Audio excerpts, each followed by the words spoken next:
The bridge of the UES Horizon hummed with quiet activity as Captain Jake Morrison stood before the massive viewport, watching Earth shrink to a pale blue dot in the darkness. The year was 2387, and this was humanity's final day in their home system.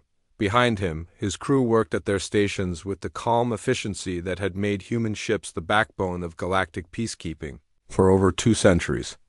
"Captain, we're receiving the last batch of refugees from Luna Station," reported Lieutenant Commander Linda Harper from her communications console.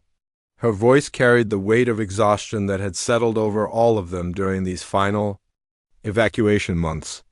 "That brings our total to 47,000 souls aboard the Horizon." Jake nodded, his weathered face reflecting years of command decisions that had shaped the fate of entire star systems. At 53, he had spent more than half his life serving as a bridge between humanity and the countless alien species that looked to Earth for protection and guidance. Now, as the last human captain to leave the Sol system, he carried the responsibility of ensuring their species' survival in the Kepler 442b colony. "Any word from the other evacuation fleets?" he asked, though he already knew the answer. The communications blackout from the inner system had been growing worse each day as the environmental collapse accelerated. "The New Horizons group made it through the jump gate successfully," Linda replied, her fingers dancing across the holographic display. "Captain Rodriguez confirmed safe passage to the staging area. The Freedom Convoy is still dark, but they're not due to report for another 6 hours."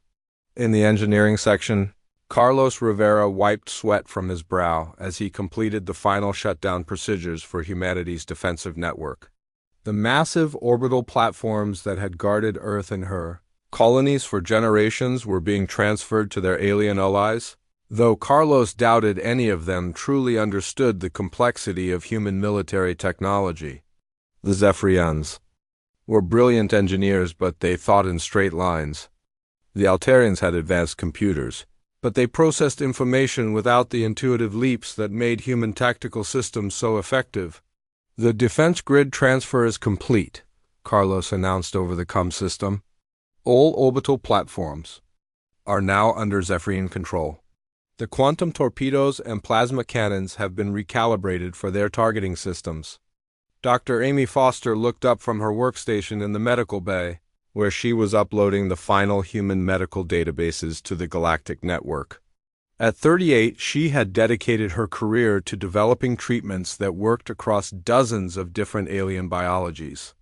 Her research had saved millions of lives throughout the galaxy, from the silicon-based crystalline confederation to the energy beings of the Photon Collective. "The medical uploads are 90% complete," she reported.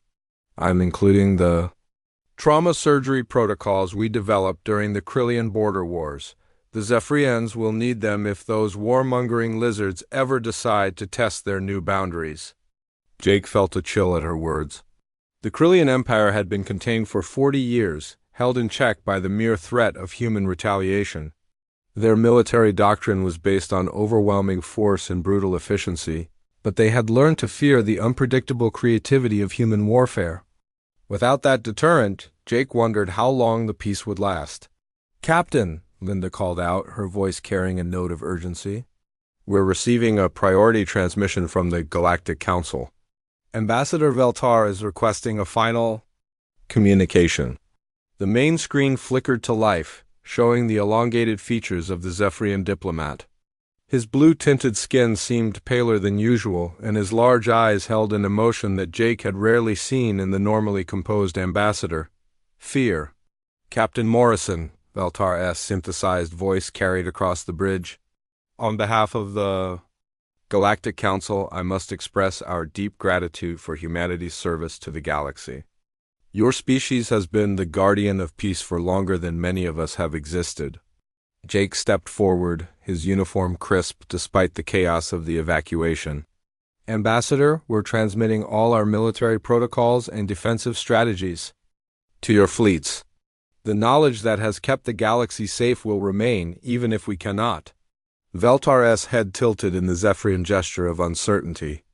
Captain, we have studied your tactical manuals and weapon designs, but we fear that knowledge alone may not be sufficient.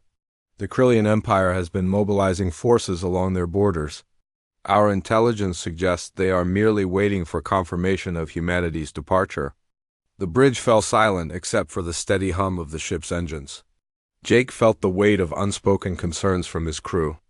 They all knew what their absence might mean for the galaxy's peaceful species. "We've provided everything we can," Jake replied firmly. "The defense stations, the tactical databases, the medical knowledge.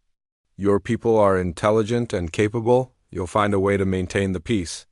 But even as he spoke the words, Jake wondered if they were true. Humans had never been the strongest or most advanced species in the galaxy. What made them effective peacekeepers was their willingness to take risks, to make sacrificial decisions that purely logical species would never consider. They fought with emotion and intuition as much as strategy and technology. "There is one more thing," Linda announced quietly. "The cultural database upload is complete. Every piece of human art, music, literature, and philosophy has been transmitted to the Galactic Archives. If nothing else, other species will remember what we contributed to civilization." Dr. Foster sealed the final medical container and looked around the bay that had been her second home for the past 5 years. "The trauma kits are loaded, and I've included manufacturing instructions for the biogel that works on most carbon-based species. They'll need it more than we will." Carlos secured the last of the engineering systems and made his way to the bridge. All human installations have been transferred or shut down. The galaxy's defensive network is now completely under alien control. Jake took a deep breath and turned to his crew. These men and women had served alongside him through countless crises, had helped maintain peace across hundreds of star systems. Now they were refugees, fleeing the only home their species had ever known. "Signal the fleet," he ordered. "All ships are to begin final departure sequence. Set course for Kepler 442b, maximum sustainable velocity." As the Horizon's engines powered up for the long journey to humanity's new home, Jake watched the last human defense platforms drift past the viewport. The Zephyrian crews working on them moved with careful precision, but they lacked the intuitive understanding of human engineering that had made these weapons so effective. "Captain," Linda said softly, "we're receiving farewell transmissions from our allies across the galaxy. The Altarians, the Peacekeepers Alliance, the Outer Rim colonies. They're all asking when we'll return." Jake stared out at the stars, knowing that this might be the last time human eyes would see them from a position of strength and influence. "Tell them we'll be back when we can. Tell them to be strong, to remember what we've taught them about standing up to bullies and protecting the innocent." The jump drive engaged with a deep thrumming sound that resonated through the ship's hull. One by one, the human evacuation fleet disappeared into hyperspace, leaving behind the galaxy they had protected for so long. In the growing silence of their absence, predators began to stir in the darkness between the stars, sensing that the Guardians were gone.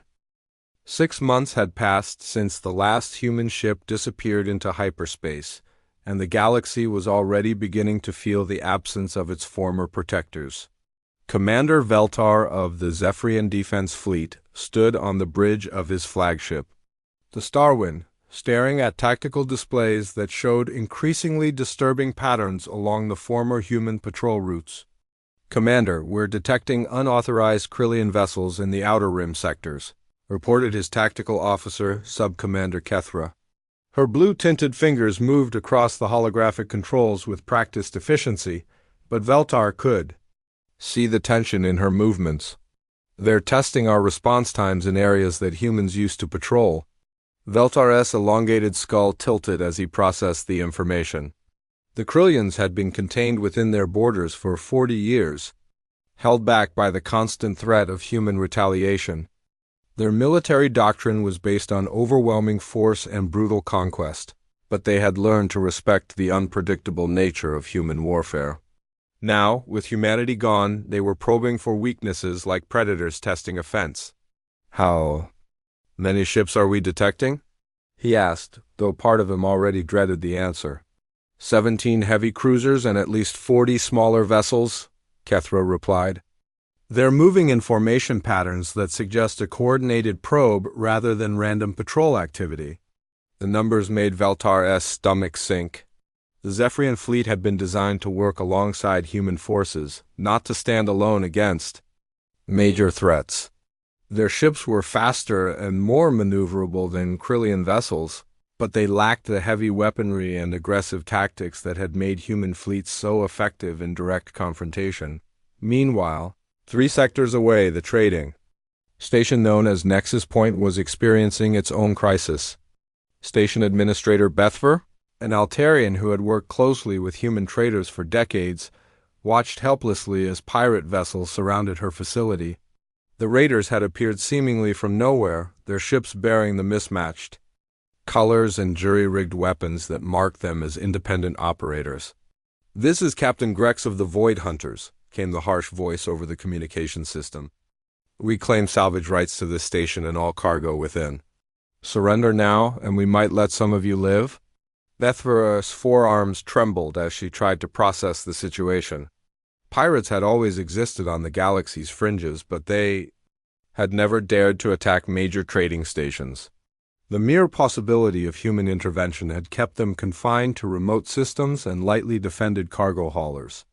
Now, with humanity gone, they were growing bold enough to threaten vital commercial centers. "Send a distress signal to the Zephyrian fleet," she ordered her communications officer. "Tell them we need immediate assistance." But even as she gave the order, Bethver knew it would take hours for any help to arrive. The pirates knew this too, which was why they had chosen this moment to strike. The human rapid response fleets that could once appear anywhere in the galaxy within minutes were gone, leaving only the slower, more cautious defensive forces of the allied species on the Krillian border. General Thakmer stood in the war room of his flagship, studying intelligence reports with the cold calculation that had made him one of the Empire's most effective commanders. The reptilian warrior's scarred features showed no emotion as he reviewed the data his scouts had gathered over the past 6 months. The human defensive networks are being operated by Zephyrian and Altarian crews, he reported to his staff. Their response times are slower, and they follow predictable patrol patterns. They lack the creative tactical thinking that made human forces so dangerous. His subordinates hissed in agreement, their forked tongues tasting the air as they sensed opportunity. The Krillian Empire had been expanding steadily for centuries before humanity had forced them to stop. Now, with their greatest enemy gone, the stars seemed open for conquest once again. "What of their weapons systems?" asked Colonel Vextar, his yellow eyes gleaming with anticipation. "Are the orbital platforms still functional?" "The platforms remain operational, but they are being used defensively rather than as forward strike." "Weapons," the Sakma replied. "The allied species lack the willingness to use preemptive force that made human threats so effective. They wait for attacks rather than preventing them." Dr. Kethmer of the Altarian Science Council sat in his laboratory, surrounded by the human databases that had been left behind. The four-armed scientist had spent months studying human military records, trying to understand what made their species so uniquely effective in warfare. What he found disturbed him more than any weapon or tactical manual. "It's not their technology," he muttered to himself as he reviewed combat footage from the last Krillian conflict. "Their ships are fast, but not the fastest. Their weapons are powerful, but not the most destructive. It's something else entirely." The footage showed human ships making seemingly impossible tactical decisions, turning certain defeat into victory through pure audacity and creative thinking. They fought with an emotional intensity that other species found difficult to comprehend, taking risks that purely logical minds would never consider. Back on the Starwind, Veltar received the distress signal from Nexus Point with growing alarm. The pirates had already begun boarding procedures, and his fleet was still 2 hours away from the station. In the old days, a human rapid response team would have been there within minutes, their reputation alone often enough to make raiders flee without a fight. "Increase speed to maximum," he ordered, knowing even as he spoke that it wouldn't be enough. All ships are to prepare for combat operations. As the Zephyrian fleet raced toward the besieged station, similar scenes were playing out across the galaxy. The Outer Rim colonies, once protected by the constant presence of human patrol fleets, found themselves facing increasing raids from pirate gangs and slavers. The major trade routes that had been kept safe by human convoy escorts were becoming dangerous passages where merchants traveled in fear. The Galactic Council, which had once been a forum for peaceful resolution guided by human diplomats, was beginning to show cracks. Without the steady influence of human negotiators, old rivalries and territorial disputes were resurfacing. The consensus-based decision-making that worked well in peaceful times proved too slow and cumbersome to deal with rapidly developing crises. On the bridge of the Starwind, Veltar stared at the tactical display showing Krillian forces massing along multiple borders. The intelligence reports from across the galaxy painted a picture of growing chaos and lawlessness. The human databases contained all the tactical knowledge and weapon specifications that had made their fleets so effective, but they couldn't provide the one thing that had truly made humans special: the willingness to act decisively in the face of danger. "Commander," Kethra reported quietly, "we're receiving similar distress signals from 17 other systems. Pirates, raiders, and border incursions.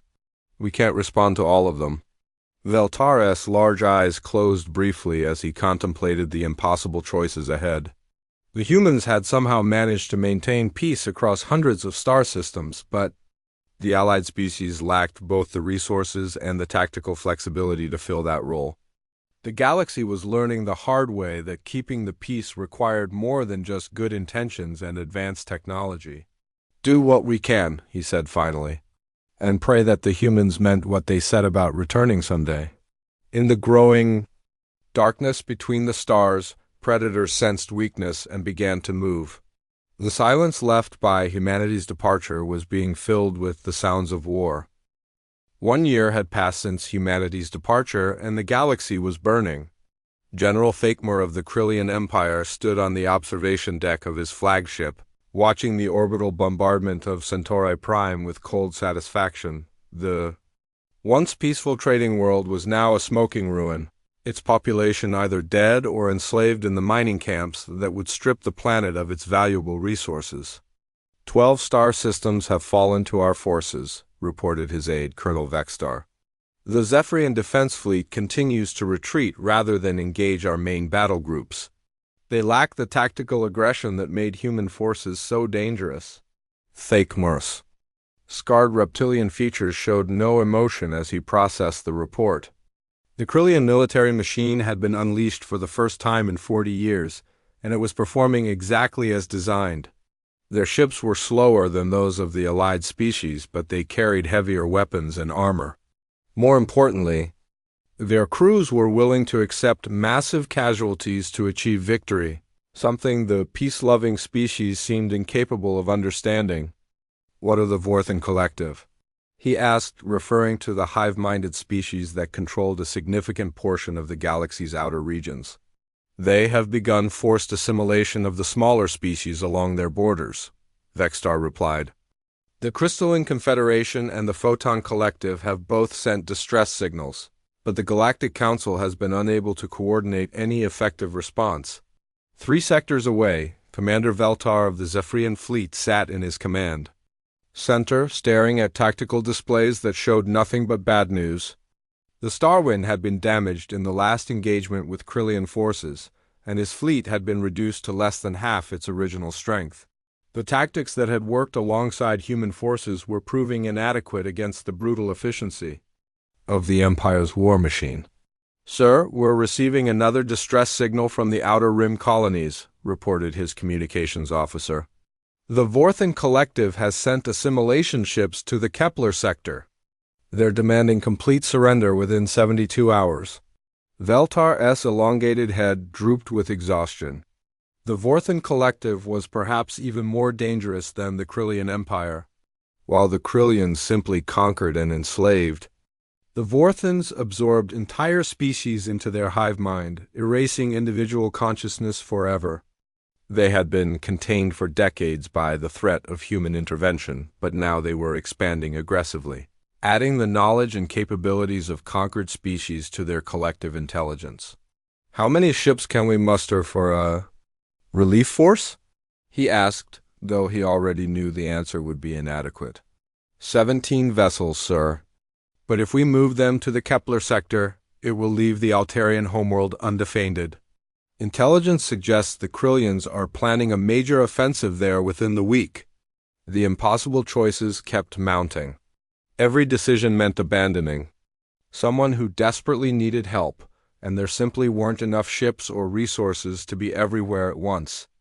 The humans had somehow managed to maintain peace across hundreds of star systems with smaller fleets, but they had possessed something the allied species lacked: the ability to project force through reputation and the willingness to take decisive action. On the space station that had once been Nexus Point, now renamed Bloodhaven by its pirate occupiers, Captain Grex of the Void Hunters celebrated another successful raid.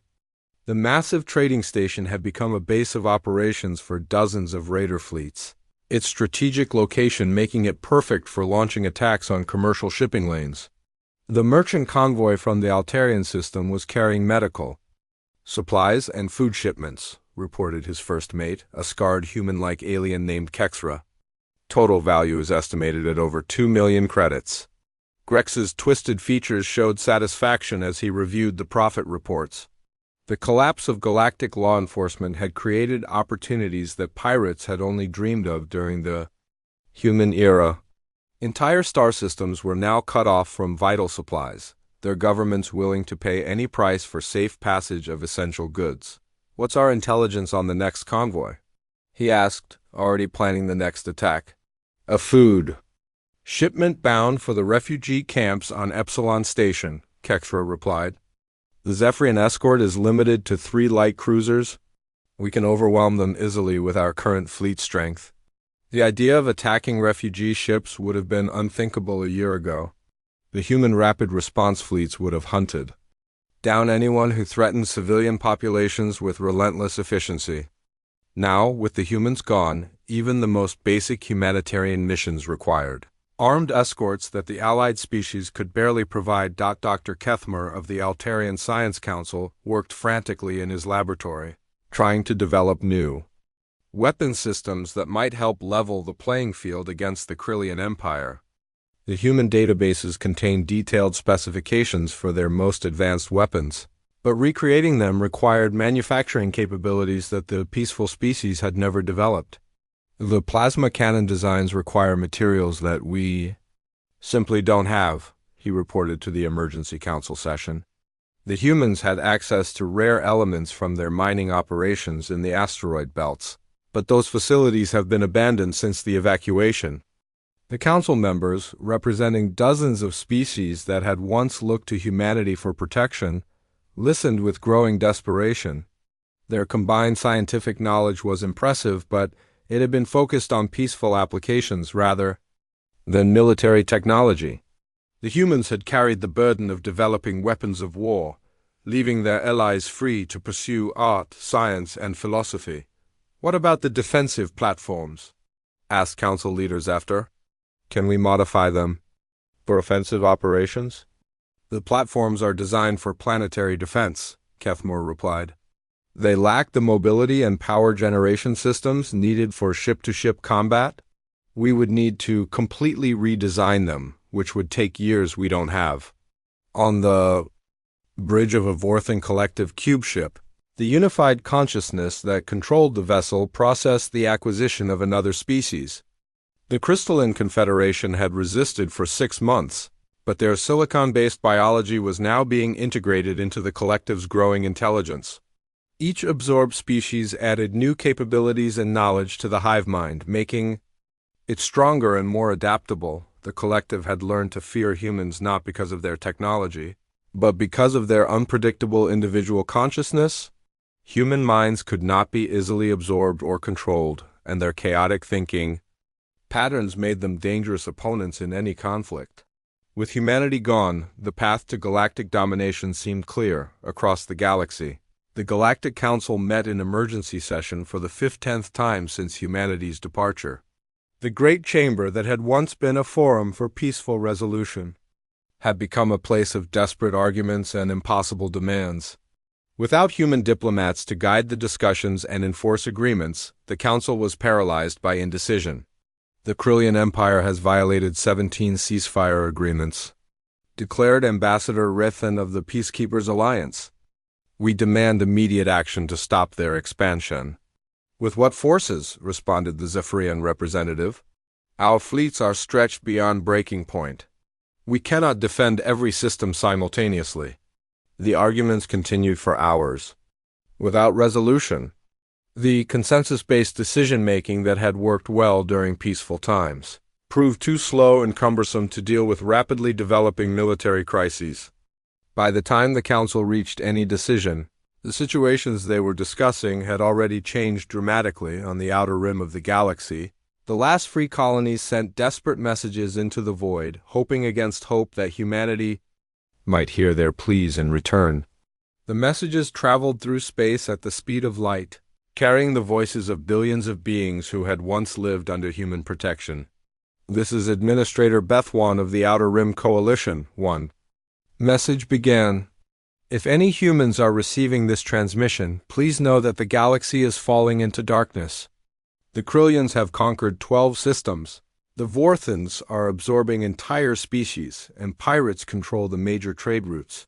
We don't know how much longer we can hold out. The messages disappeared into the silence of space, traveling toward the distant star where humanity struggled to build a new home.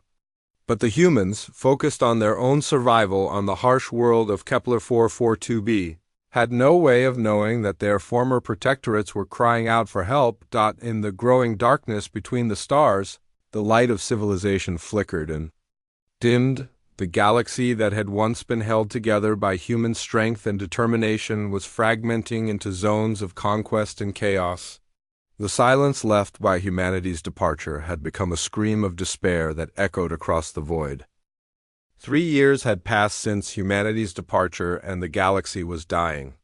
Commander Veltar stood on the bridge of his damaged flagship, watching the last free worlds huddle together in a shrinking pocket of space. The Krillian Empire now controlled a third of the galaxy, their brutal war machine grinding forward with relentless efficiency. The Vorthan Collective had absorbed 17 species into their hive mind, each conquest making them stronger and more dangerous. Sir, we're receiving distress signals from the Altarian homeworld, reported his communications officer with barely contained panic. Krillian forces are 3 hours out, and they're demanding complete surrender. Veltar's elongated head drooped with exhaustion. His fleet had been reduced to fewer than 30 ships, and most of those were damaged beyond full repair. The Zephyrian Defense Force that had once been the backbone of galactic peacekeeping was now little more than a refugee escort service, desperately trying to evacuate civilian populations ahead of the advancing conquerors. How many evacuation ships can we protect? He asked, though he already knew the answer would be heartbreaking. Maybe half of them, sir. The Krillians have learned to target civilian transports first. They know we'll sacrifice military assets to protect non-combatants. The tactical reality was brutal and simple. The allied species had been raised in an era of peace, their cultures built around cooperation and mutual aid. The humans had carried the burden of making the hard choices and fighting the necessary wars, leaving their allies free to pursue higher ideals. Now, faced with enemies who showed no mercy and accepted no surrender, the peaceful species were being systematically destroyed. Veltar made a decision that would have been unthinkable 3 years earlier. Prepare the fleet for immediate departure. We're going to attempt something that our ancestors would call madness. Sir? His tactical officer asked, confusion evident in his voice. We're going to find the humans and bring them back. The idea had been forming in Veltar's mind for months as he studied the human databases left behind. The evacuation records contained navigational data for their destination, a world called Kepler 442b in a distant star system. The journey would take months and require crossing territory controlled by hostile forces, but it might be the galaxy's only hope for survival. But sir, his communications officer protested, the humans left because their homeworld was dying. They might not even have the resources to help themselves, let alone return to save us. Veltar's large eyes reflected the determination that had kept him fighting when all hope seemed lost. Then we'll have to convince them that the galaxy is worth saving, even if it costs them everything they've built. The journey to Kepler 442b was a nightmare of constant danger and dwindling resources. Veltar's small fleet had to navigate through Krillian patrol zones and avoid Vorthan assimilation ships while their fuel supplies ran dangerously low. They lost 3 ships to pirate attacks in the lawless regions between star systems, and 2 more to mechanical failures that couldn't be properly repaired without human-made components. When they finally reached the Kepler system, what they found was both heartbreaking and inspiring. The human colony was a small cluster of prefabricated buildings on a harsh world that barely supported life. The population that had once numbered in the billions, across hundreds of worlds, had been reduced to less than 2 million survivors struggling to grow food in alien soil. President Robert Chun, the former Earth leader who now served as the colony's administrator, met with Veltar in a simple conference room that would have been considered primitive by galactic standards. The human leader's face showed the weight of responsibility and the exhaustion of someone who had been fighting for survival every day since the evacuation. "Commander Veltar," Chun said with formal courtesy, "we're honored by your visit, but I have to ask why you've traveled so far from your home systems." Veltar's translator converted his words into the flat, emotionless tones of standard galactic speech, but the urgency of his message came through clearly. "Mr. President, the galaxy is falling into darkness. The Krillian Empire has conquered dozens of star systems. The Vorthan Collective is absorbing entire species, and pirates control the major trade routes. We need humanity's help to restore the peace." Chun's expression grew grim as he listened to the report. Kate Williams, the colony's chief administrator, sat beside him taking notes with the careful attention of someone who understood the weight of every word. Behind them, several other human leaders listened with growing concern. "Commander," Chun said finally, "I appreciate what you're asking, but you need to understand our situation. We have barely 2 million people on a world that's still being terraformed. We don't have a military fleet capable of challenging the Krillian Empire or the Vorthan Collective." "But you have knowledge?" Veltar pressed. "You have the tactical experience and creative thinking that made human forces so effective. The databases you left behind contain the specifications, but they can't provide the insight and leadership that only humans possess." Kate Williams looked up from her notes, her expression thoughtful. "What exactly are you proposing, Commander? Are you asking us to abandon our new home and return to a galaxy that's been torn apart by war?" Veltar's response came with the desperation of someone who had watched his civilization crumble. "I'm asking you to remember what humanity once stood for. You weren't just peacekeepers, you were the guardians of hope for billions of beings who couldn't protect themselves." The room fell silent as the human leaders considered the weight of his words. They had fled Earth to save their species from extinction, but in doing so, they had left behind the responsibility that had defined humanity for generations. General Marcus Stone, one of the few military leaders who had made it to the colony, spoke up from the back of the room. "Commander, even if we wanted to help, we don't have the ships or weapons to make a difference. Our entire fleet consists of cargo vessels and civilian transports." "But you have something more valuable than ships," Veltar replied. "You have the human spirit that kept the galaxy safe for 2 centuries. The allied species have all the technology and resources they need, but they lack the will to use them effectively." Dr. Amy Foster, now serving as the colony's chief scientist, had been quietly listening to the exchange. Finally, she spoke up with the careful precision of someone who had spent years solving impossible problems. "What if we can't send human forces back to the galaxy, but we can send human knowledge and expertise in a different form?" The room turned to her with interest as she continued. "The colony's computer systems have advanced AI capabilities. We could create tactical programs based on human military doctrine, strategic advisors that think like human commanders, It wouldn't be the same as having human forces, but it might give the allied species the edge they need. Admiral Lisa Clark, who had been one of the evacuation fleet commanders, nodded slowly. We could transmit tactical AIs loaded with every battle plan, every strategic innovation that human military leaders have developed over the past century. Give the allied species access to human tactical thinking without requiring them to understand the underlying principles. The discussion continued for hours as the human leaders debated the possibilities and limitations of such a plan. They lacked the resources to return to the galaxy in force, but they might be able to provide the knowledge and strategic guidance that could help their former allies fight more effectively. There's one major problem, General Stone pointed out. AIs can provide tactical advice, but they can't replace the human intuition and creative thinking that made our forces so effective. They can teach strategy, but they can't inspire the kind of sacrificial courage that real leadership requires. Veltar listened to the discussion with growing hope. Even if the humans couldn't return in person, the possibility of receiving their tactical knowledge might be enough to turn the tide of the war.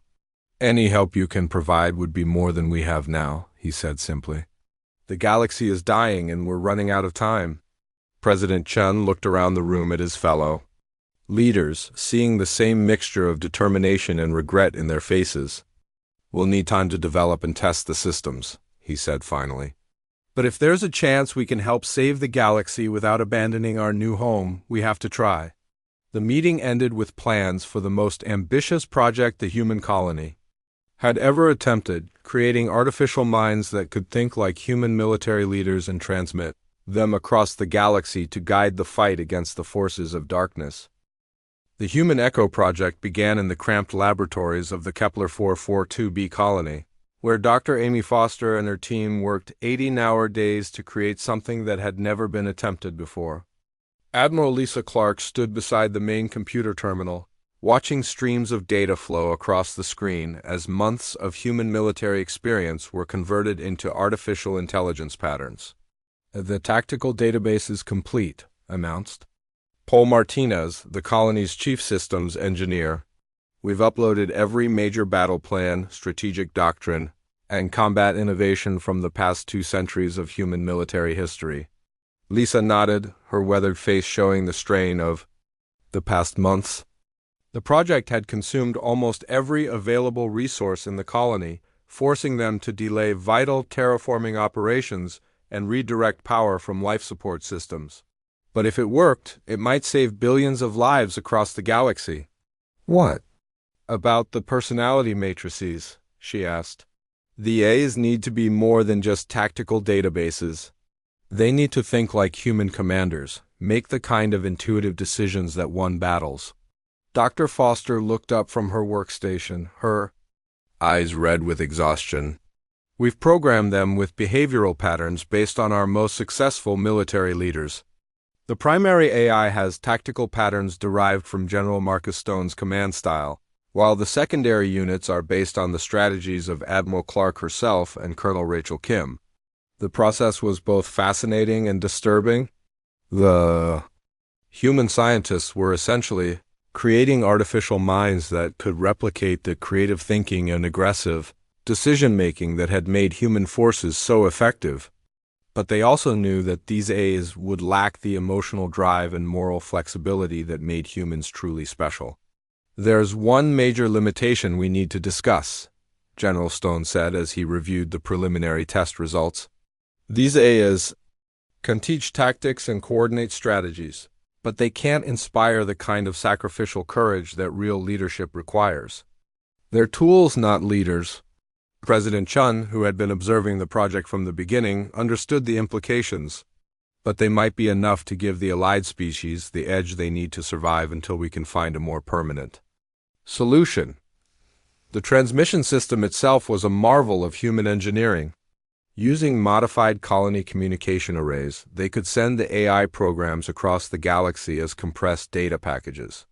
The signal would take months to reach its destination, but once received, the A's could be installed in the command systems of Allied fleets. The first transmission is ready, Paul announced. We're sending the primary tactical AI to Commander. Veltar's flagship. It should arrive in approximately 4 months. Admiral Clark made a final adjustment to the AIS programming, adding her own command experiences from the evacuation fleets. I've included protocols for civilian protection and refugee evacuation. The allied species will need to know how to save lives while fighting for their own survival. The transmission began with a deep hum from the colony's power generators. Every available energy source was diverted to the communication arrays as the Human Eco Project sent its first gift back to the galaxy. The data stream disappeared into space, carrying with it the condensed wisdom of human military experience. Meanwhile, across the galaxy, the situation continued to deteriorate. The Krillian Empire had launched a massive offensive against the remaining free worlds, their battle fleets advancing with the brutal efficiency that had made them the terror of the galaxy. General Thakmer stood in his command center, watching tactical displays that showed the systematic destruction of Allied resistance. "The Zephyrian defense lines have collapsed," reported his aide. "Their remaining ships are retreating toward the Altarian homeworld. We estimate complete victory within 6 months." The reptilian commander's scarred features showed satisfaction. The humans had been gone for 3 years, and their former protectorates were finally learning the true cost of galactic warfare. Without the unpredictable creativity of human tactics, the allied species fought with predictable patterns that made them easy to defeat, but something was about to change. 4 months after the transmission began, the first human Echo AI arrived at Commander Veltar's flagship. The Zephyrian commander stood in his communications center, watching his technicians install the mysterious data package that had arrived with a simple message from humanity, with hope. "Sir, the installation is complete," reported his chief engineer. "The AI is requesting access to our tactical systems and fleet communications." Veltar hesitated for a moment, then gave his approval. The screen flickered to life, showing a simple interface that spoke with the calm authority of a human military commander. "Commander Veltar, this is Eco-1, your tactical advisor.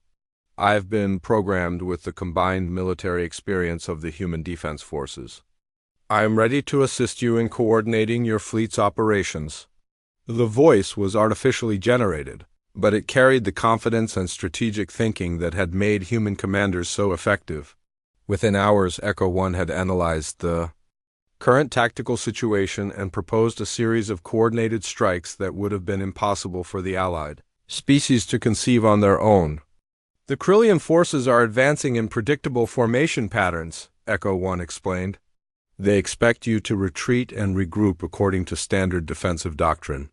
Instead, I recommend a series of hit-and-run attacks on their supply lines, combined with false retreat maneuvers that will draw their main fleet into prepared ambush positions."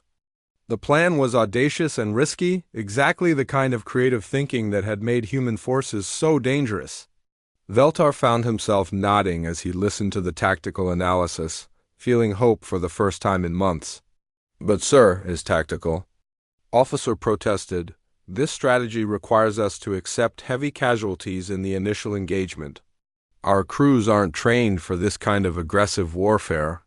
Echo-1's response came with the calm certainty of human military doctrine. "Commander, victory requires sacrifice. The Krillians have succeeded because they're willing to accept losses to achieve their objectives. The allied species must learn to make the same hard choices if they want to survive." The first battle fought under Echo-1's guidance was a revelation. The Zephyrian fleet, following human tactical doctrine, launched a coordinated attack that caught the Krillian forces completely off guard. Using deception and misdirection, they managed to destroy an entire supply convoy while suffering minimal losses themselves. "Impossible," General Thakmer snarled as he reviewed the battle reports. "The Zephyrians have never shown this kind of tactical sophistication. Something has changed." Similar scenes were playing out across the galaxy as more human Echo A's arrived at Allied command centers.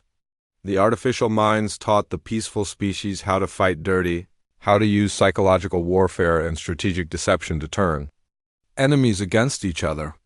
The Altarians learned to exploit the rigid thinking patterns of the Vorthan collective, while the Outer Rim colonies began coordinating their defenses with the ruthless efficiency of human military doctrine, but the eyes also came with warnings.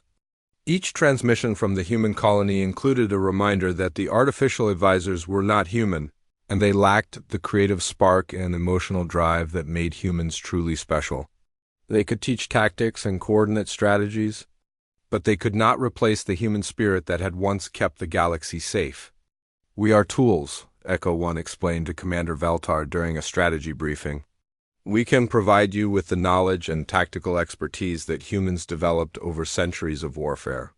But we cannot make the moral choices and emotional decisions that define true leadership. That responsibility remains with you." The Human Eco Project had given the allied species a fighting chance, but it had also revealed the true cost of humanity's absence. The galaxy was learning to survive without its former protectors, but it was becoming a harder, more militarized place in the process. The peace that humans had maintained through strength and deterrence was being replaced by a constant state of armed vigilance. On Kepler 442b, the human colonists watched the reports from the galaxy with mixed feelings.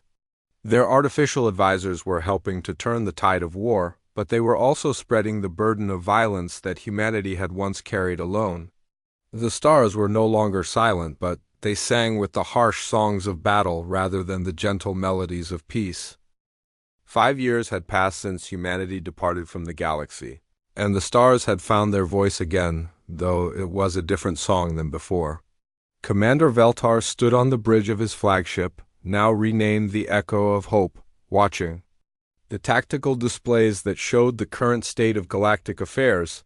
The Krillian Empire still controlled vast territories, but their expansion had been halted by the coordinated resistance of the allied species, guided by human tactical doctrine.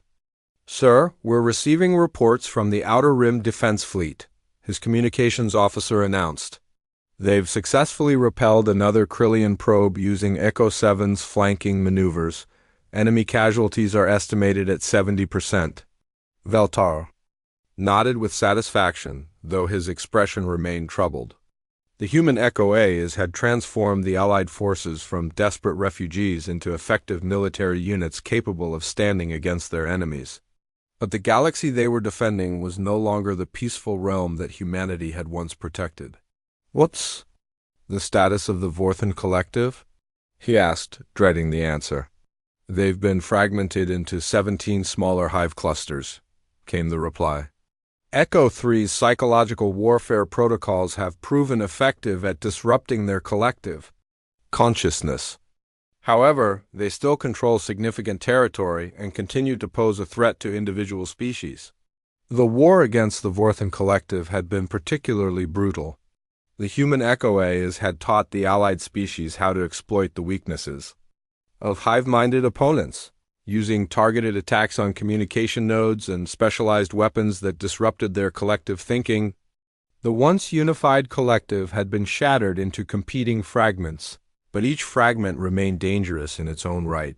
General Fakemur of the Krillian Empire paced in his command center, his scarred reptilian features showing the strain of 5 years of inconclusive warfare.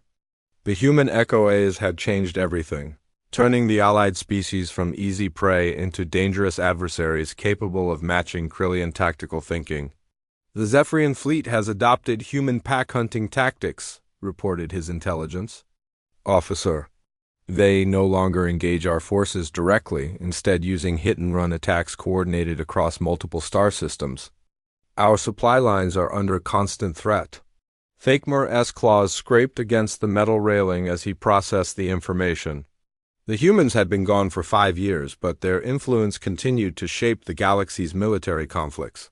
The artificial advisors had taught the peaceful species how to fight with the ruthless efficiency that had made human forces so effective, but they had also made the galaxy a more dangerous place for everyone. "What of our own tactical adaptations?" he asked. "Have we learned to counter these human strategies?" "To some extent," his aide replied carefully. "But the A's continue to evolve their tactics based on our responses. It's as if we're fighting the ghosts of human military leaders, and ghosts are difficult to kill." On Kepler 442b, the human colony had grown to 5 million people, transforming the harsh world into something resembling a home.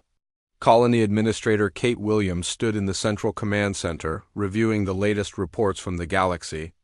With a mixture of pride and concern, "The Eco Project has been more successful than we dared hope," she reported to the Colony Council. "Our tactical A's have helped stabilize the military situation and prevented total collapse of the galactic civilization. But President Chen, now showing his age after years of leadership under impossible circumstances, understood the deeper implications. The galaxy is stable, but it's not the same place we left behind. Our A's have taught them to be soldiers, not peacekeepers." Dr. Amy Foster, who had led the development of the Human Echo Project, nodded sadly. "The A's can replicate human tactical thinking, but they can't provide the moral guidance and emotional leadership that made humanity effective peacekeepers. They're creating a galaxy of warriors, not guardians." The reports from across the galaxy confirmed their fears. The allied species had become militarized, their societies organized around constant vigilance and armed readiness. The Galactic Council had been replaced by a military coordination committee, and peaceful exploration had given way to defensive expansion. The galaxy was safer from conquest, but it had lost much of its innocence in the process. "There's something else," Kate continued, pulling up a new set of data on her screen. "We're receiving increasing numbers of messages from the younger generation of aliens who never knew the galaxy under human protection. They're asking questions about what humanity was really like, what made us different from the A's we've sent them." The messages were heartbreaking in their simplicity. Young Zephyrians who had grown up under military discipline wondered what it meant to be a protector rather than a soldier. Altarian scientists who had learned to build weapons asked about the humans who had once focused on healing and exploration. Even some Krillians, born into a war that had lasted their entire lives, sent secret transmissions asking about the species that had once contained their empire through reputation rather than force. "They're looking for hope," observed Dr. James Sullivan, the colony's chief historian. "The A's have given them the tools to survive, but they can't provide the inspiration that made humanity special." In the colony school, a new generation of humans was growing up listening to stories of the galaxy their parents had left behind. Among them was Hope Morrison, daughter of the captain who had led the last evacuation fleet. At 19, she had spent her entire life on Kepler 442b. But the stories of humanity's role as galactic protectors had shaped her dreams and ambitions. "Why can't we go back?" she asked her teacher, Mrs. Collins, during a history lesson about the evacuation. "The galaxy needs us, and we have the knowledge and experience to help them." Mrs. Collins, who had been a communications officer on one of the evacuation ships, chose her words carefully. "The colony is still struggling to survive on this world. We have only 5 million people, and the galaxy contains billions of beings. We simply don't have the resources to resume our role as protectors." But Hope's question reflected the thoughts of many in her generation. They had been born into exile, but they carried within them the genetic memory of a species that had once stood guard over the stars. The stories of human courage and sacrifice had inspired them to look beyond their own survival toward the greater purpose that had defined their ancestors. "Maybe we don't need to protect the whole galaxy," Hope suggested. "Maybe we just need to show them that there's still hope for peace." The conversation was interrupted by an urgent communication from the colony's deep space monitoring station. Long-range sensors had detected a massive fleet approaching the Kepler system, moving at speeds that suggested advanced propulsion technology. The ships were of unknown design, but their formation patterns suggested hostile intent. "Unknown vessels. This is Kepler 442b Colony Control," transmitted the duty officer. "You are entering human space. Please identify yourselves and state your intentions."